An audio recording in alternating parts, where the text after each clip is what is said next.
بسم الله والحمد لله والصلاة والسلام على رسول الله وعلى آله وأصحابه ومن اهتدى بهداه أما بعد.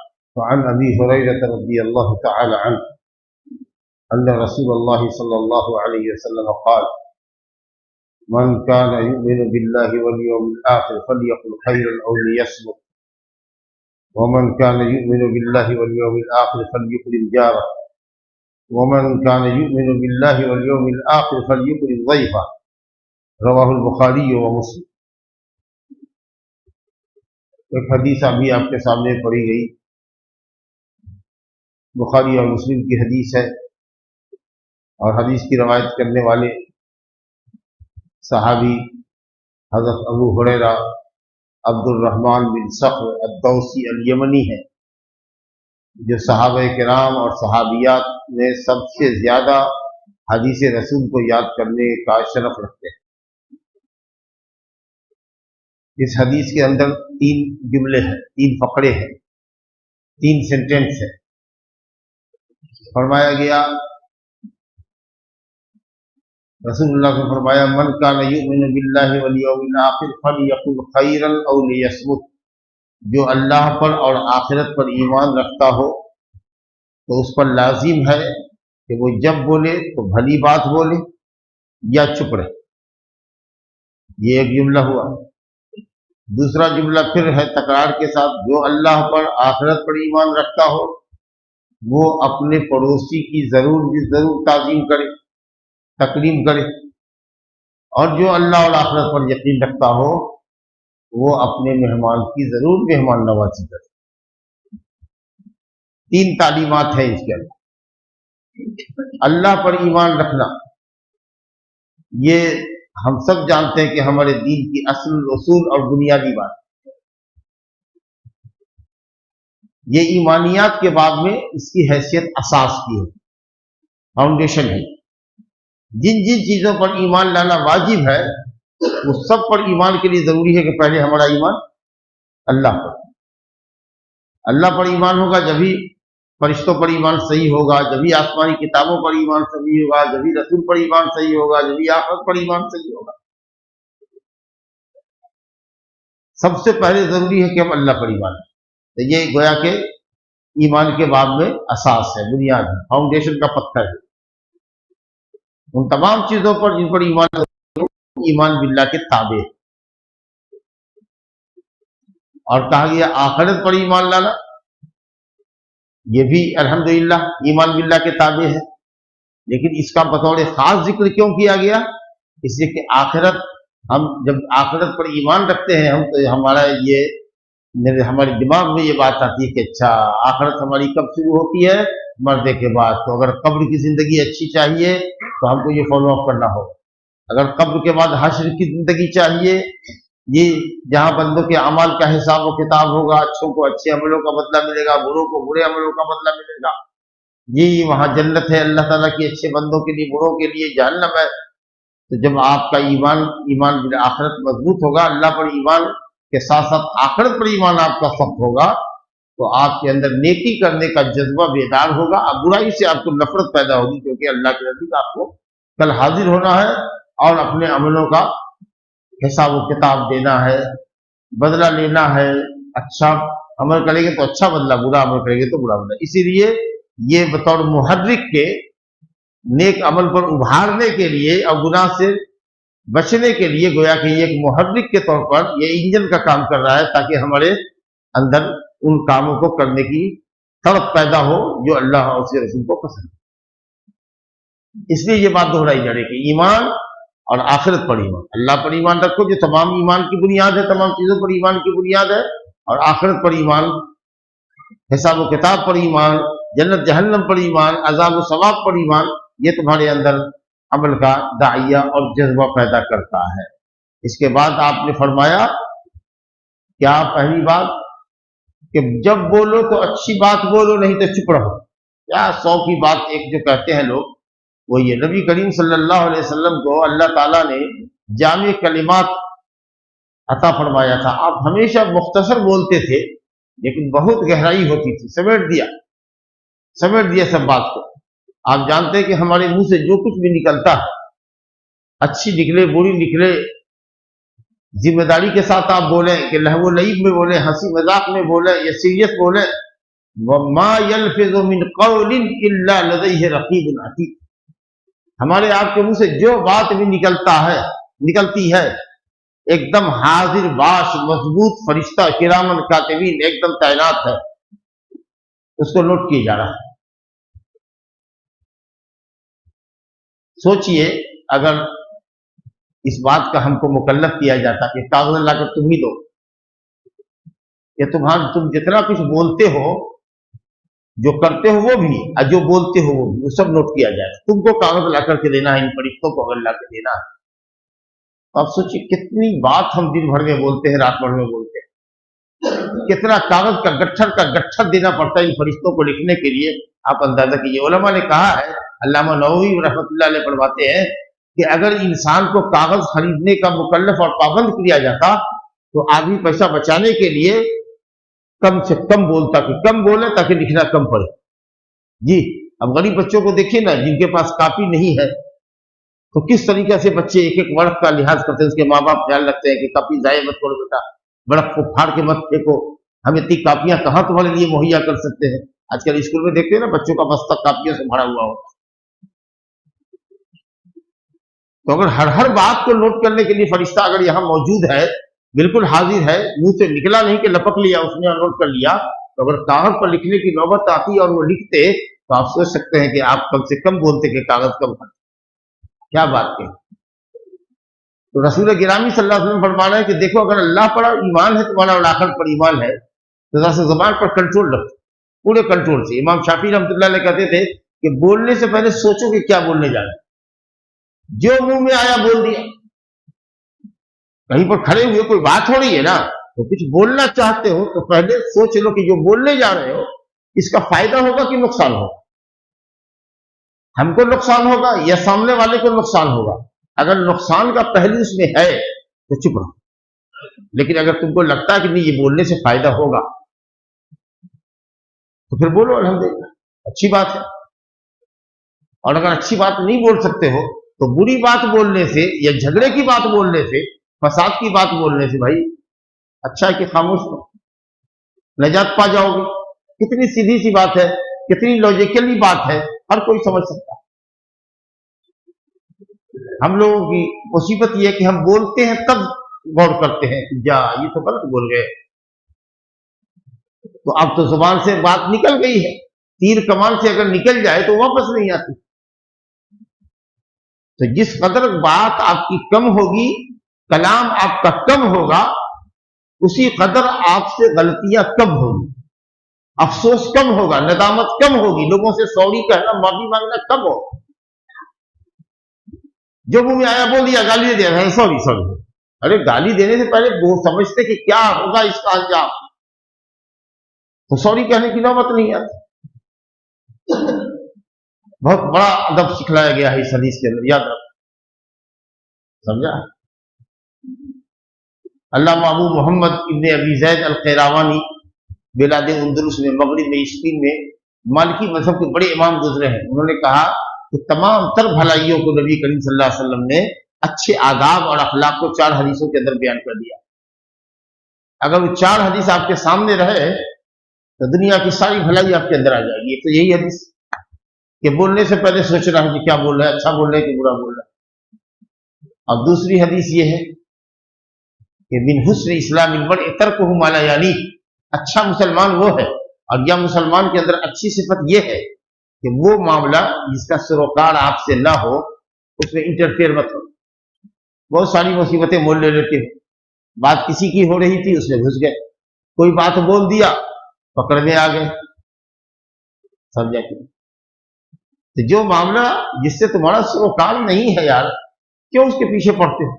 कभी कभी कोई कहता भी है कि भाई हमारे दो के दरमियान गुफ्तगू हो रही है, आप क्या के लिए खड़े हो यार, अपना तो जाओ ना, क्यों जरूरी जबरदस्ती उसमें घुसने की टांग अड़ाने की कोशिश करते हो।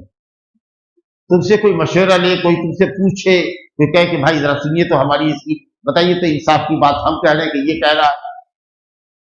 लेकिन बिला वजह के लिए दूसरे के मामलात में मुदाखलत करना और अपनी दिलचस्पी दिखाना और उसमें सक्रिय रोल अदा करना, یہ اچھی بات ہے. تو کہا گیا کہ جس کام سے تمہارا سروکار نہیں ہے اس سے پرہیز کرو، یہ ایک اچھے مسلمان کی پہچان.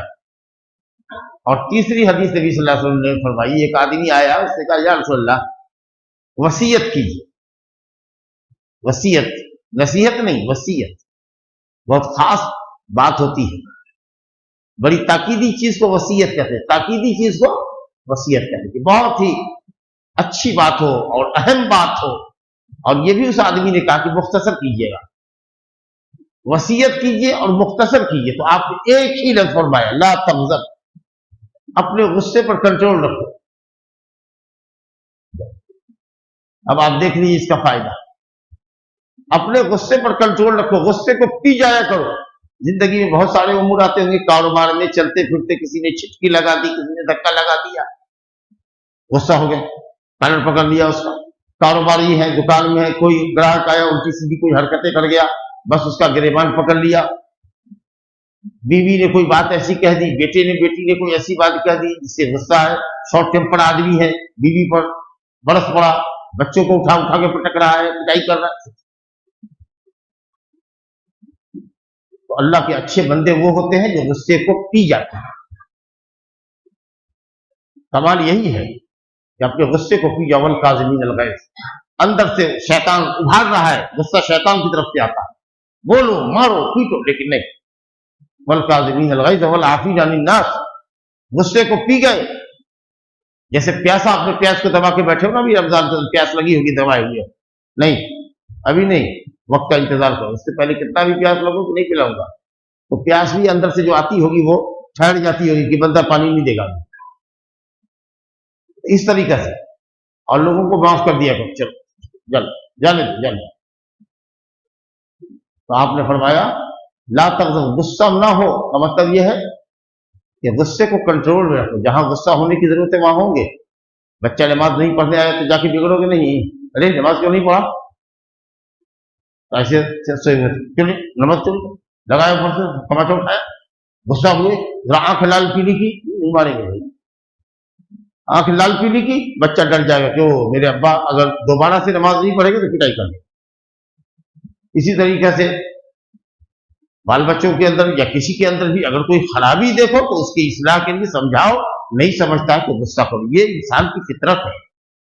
یہ کیا کہ برائی ہو رہی ہے، غلطی ہو رہی ہے، تمہارے بیوی بچے چھتر بے مہار، بے لگام کے، بے نکیر کے اونٹ کے طریقے سے بھاگتے پھر رہے بازاروں کے اندر، کچھ بگڑ نہیں رہے، دیکھ کر کے ان کی غلطیوں کو بھی مسکرا رہے ہو، محبت سے گلے لگا رہے ہو. یہ کوئی مرد کا کام ہے؟ تو غصہ بھی ضروری ہے، لیکن اتنا بھی نہیں کہ آدمی آپے سے باہر. اکثر جگہ دیکھیے گا میاں بیوی کے درمیان کے طلاق کی وجہ اگر آپ جانیے گا تو اس کے پیچھے سب سے بڑا فیکٹر یہ کہ غصے میں طلاق دے دو. ہم نے کہا تو اسی کا نام تو کنٹرول کرنے کا نام مسلمانی ہے. تو کوئی غصے میں نہیں طلاق دیتا تو کیا پیار میں طلاق دیتا ہے بیوی کو؟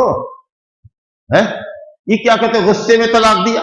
تو طلاق تو غصے ہی میں پڑتی ہے. یہ شراب کی حالت میں جب اس کی عقل ساتھ نہیں دیتی ہے تو وہ طلاق دیتا ہے. اور بات کا جواب اگر دے دیتی ہے، ایک سے دو جواب اس نے کیا دیا کہ تم نے طلاق دے دی. اس بہت بڑی نصیحت ہے، اس کو معمولی نصیحت مت سمجھیے گا. یہ ہمارے رسول صلی اللہ علیہ وسلم کی وصیت ہے اس شخص کو جو یہ کہنے کے لیے آیا ہے کہ یا رسول اللہ وصیت کیجیے، بہت تاکیدی حکم فرمائیے، آپ مختصر کیجیے. ایک لفظ میں آپ نے کتنی بڑی نصیحت کی ہے. اگر یہ لوگوں کو معاف کرنے کی آپ کے اندر عادت پیدا ہو جائے، غصے پر کنٹرول کی عادت پیدا ہو جائے، ہزاروں مصیبتوں سے انشاءاللہ آپ بچ جاؤ. اور چوتھی حدیث آپ نے یہ فرمائی کہ لا یؤمن احدکم حتی یحب لاخیہ ما یحب لنفسہ. تم میں کا کوئی شخص اس وقت تک پکا مومن نہیں ہو سکتا جب تک کہ وہ اپنے مسلمان بھائی کے لیے وہی کچھ نہ پسند کرے جو اپنے لیے پسند کرتا. کیونکہ دینی رشتہ ہے، تمہارا بھائی ہے، وہ تمہارا دینی بھائی ہے. کیسے پسند کرتے ہو کہ یہ مسلمان تکلیف میں رہے، تم بھلے میں رہو؟ تو اس کے لیے بھی بھلائی کی خواہش کرو. اگر تکلیف میں پڑ رہا ہے تو اس کو بچاؤ کہ جس راستے پہ جا رہے ہو خطرناک ہے، آگے کھائی ہے مت جاؤ. آگے جا کر کے 2 کلومیٹر راستہ بند پڑے گا، ہم ادھر ہی سے آ رہے ہیں، گھوم کے آ رہے ہیں، بھائی میرے ارے ادھر سے چلو، راستہ بند ہے، مسدود ہے، ذرا بتا دو، اس کو سمجھا دو. جو اپنے لیے پسند کرتے وہی دوسرے کے لیے پسند. ٹھیک ہے، یہ ایک پہلا جملہ ہو گیا. اب آپ سے تو وعدہ ہے ہمارا کہ 10 منٹ या 15 मिनट की गुफ्तगू करेंगे या 5 मिनट का सवाल जवाब देंगे। चलिए और दूसरा जुमला मुख्तसर करते हैं।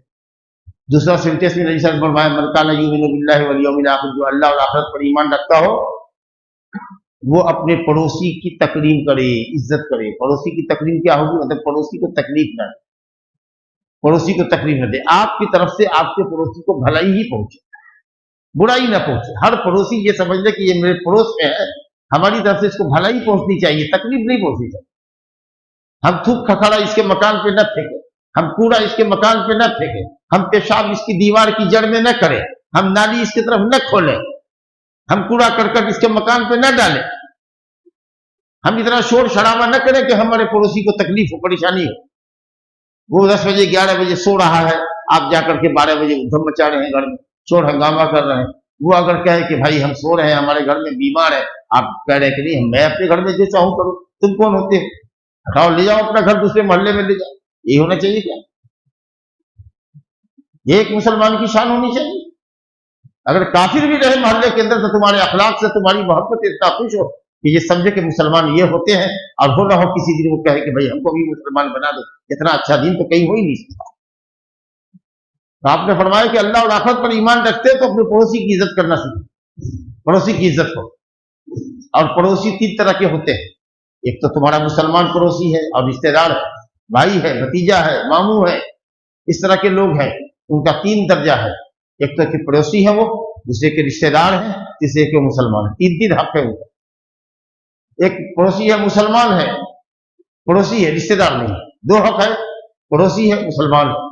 और एक पड़ोसी है कि न मुसलमान है न मेरा रिश्तेदार है, सिर्फ पड़ोसी है। वो काफिर हो सकता है, यहूदी हो सकता है, ईसाई हो सकता है, पारसी हो सकता है। एक दर्जा तो उसका है तो पड़ोसी। और पड़ोसियों के सिलसिले में दुनिया भर की हदीसें हैं, हम तफसील में नहीं जाएंगे। सुनते होंगे आप, अगर जहां पढ़ाई जाती होगी हदीस की किताब आप पढ़ते होंगे लोग, रियाज़ुस सालिहीन वगैरह का भी बहुत है। हज़रत आयशा रज़ी अल्लाह अन्हा की हदीस है कि नबी करीम सल्लल्लाहु अलैहि वसल्लम फरमाया, मा ज़ाला जिब्रील युसीनी बिल जार हत्ता ज़ननतु अन्नहु सयवदसु।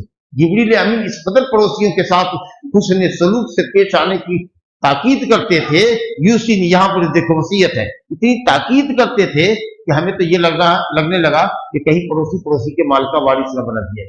और बुखारी मुस्लिम ही की हदीस है हज़रत अबू हुरैरा रज़ी अल्लाह अन्हु से, नबी साहब ने कसम खा के फरमाया, वल्लाहि ला युमिन, वल्लाहि ला युमिन, वल्लाहि ला युमिन, अल्लाह की कसम वो मोमिन नहीं, वो मोमिन नहीं, वो मोमिन। कहा कौन या रसूल अल्लाह, जिसके ईमान की आप नफी कर रहे हैं कसम खा के 3 मरतबा? कहा वो वल्ला यामुरु जारुहु बवाइका, जिसका पड़ोसी उसके शर से महफूज न रहे। और तीसरी और आखिरी बात फरमाई गई कि जो अल्लाह और आखिरत पर ईमान रखे वो अपने मेहमान की इज्जत करे। अल्हम्दुलिल्लाह, ये हुस्न अखलाक की दलील है कि साहब मेहमान आया है, अल्हम्दुलिल्लाह, माशाअल्लाह, खुश आमदीद, अहलन व सहलन। अरे बहुत दिनों के बाद आए भाई, आइए आइए आइए, ज़हे नसीब, अरे आपने तो घर को रोशन कर दिया। इस तरह के अल्फाज अखलाकी मुजाहिरे कीजिए कि आपका मेहमान खुश हो जाए कि हमने आकर के उनको तकलीफ नहीं दी है, ये हमारी आमद पर खुश। और खास के जब बाहर से सफर करके आपका कोई मेहमान आया हो, ये तो मोहल्ले का भी अगर कोई मिलने के लिए अगर हफ्ते 10 दिन पर आता है तो आपको अच्छे अखलाक से मिलना चाहिए। चीज आए कि वो बाहर का आपका रिश्तेदार है, आसनसोल से आ रहा है, बिहार से आ रहा है, बम्बई से आ रहा है, माशाअल्लाह, क्या आपका हुस्न इस्तकबाल होना चाहिए। उसके बाद आप सल्लल्लाहु अलैहि वसल्लम ने फरमाया कि उसकी तकरीम करो, जायज़त हो, तकरीम करो। कहा कि जायजा क्या है यार? कहा यौमुल वलद, एक दिन इनामी दावत हो। इनामी दावत क्या मतलब? यानी एहतमाम की दावत हो। पहला दिन जो हो वो एहतमाम करो, खाने पीने में जरा सा अच्छा सालन वगैरह का इंतजाम करो, अच्छे चावल का, अच्छी रोटी का इंतखाब करो जी, दाल वगैरह अच्छी बनाओ, सालन अच्छा बनाओ। मेहमान की जो तकरीम होती है उस तरीका से जो अपनी बिसात के मुताबिक है आपके, अच्छा से अच्छा खिलाइए उसको। एक दिन एक रात, उसके बाद बाकी बचा 2 दिन, तो 2 दिन जो होगी उसकी जियाफत वो आम सी जियाफत होगी। जो घर में बनेगा वो आप खाएंगे, जो घर में आम तरीका से बनता है वो। एक दिन स्पेशल और दूसरे दिन कॉमन जो घर में बनता है वो। अब उसके बाद मेहमान है कि देख रहा है खाना पीना ठीक ठाक है, रिहाइश भी अच्छी है, अब वो जाने का नाम नहीं लेता है, तो आपने फरमाया कि उसके बाद वो माँ वाला अदाले का अभी 3 दिन के बाद भी अगर रुकना चाह रहा है तो सदका। अब सदका है, अब इसका क्या मतलब है? सदका है कि तुम चाहो तो सदका करो और चाहो तो कहो कि अब मेहमान साहब तशरीफ ले जाइए। آپ تشریف لے جائیے، یعنی ہم صدقہ نہیں کرنے کے منہ میں، یا اس مہمان کو بھی سمجھنا چاہیے کہ 3 دن تک تو ضیافت تھی، جس میں 1 دن تو اہتمام والی دعوت تھی، 2 دن نارمل دعوت تھی، اب تیسرے دن کے بعد چوتھے دن جو ہم کھائیں گے وہ صدقہ کھائیں گے، اب اس کو وہ صدقہ کھانا چاہیے کہ نہیں کھانا چاہیے وہ مہمان کو فیصلہ کرے۔ لیکن ماشاءاللہ آپ کی بیٹی آئی ہے اور آپ یہ کریں کہ نہیں وہ کری اب بعد 2 دن میں چلی جاتی، نہیں بیٹا 10 سال بھر کے بعد آئی ہو، 15 دن سے پہلے تو میں جانے نہیں دوں گا، ارے کیا بات ہے۔ اب اس طریقے سے اگر آپ زبردستی مہمان جانا چاہتے ہیں اور آپ اس سے لپٹے ہوئے کہ نہیں رہنا ہے، نہیں رہنا تو الحمدللہ وہ آپ کا مہمان ہے، آپ اس کو رکھیے۔ لیکن وہ مہمان جو یہاں دھرنا دے کے بیٹھ گیا ہے اور جانا نہیں چاہتا ہے، بھیا 3 دن تک اس کی ضیافت کرو، چوتھے دن صدقہ ہے، یا تو تم کرنا چاہو تو کرو، جاری رکھو ضیافت اس کی کہ خود چلا جائے گا 5ویں 6 دن، یا اگر نہیں کرنا چاہتے تو جواب دے دو کہ اب میں صدقہ نہیں کر سکتا آپ کو۔ هذا وباللہ التوفیق، وصلی اللہ وسلم وبارک علی نبینا محمد وآلہ وصحبہ۔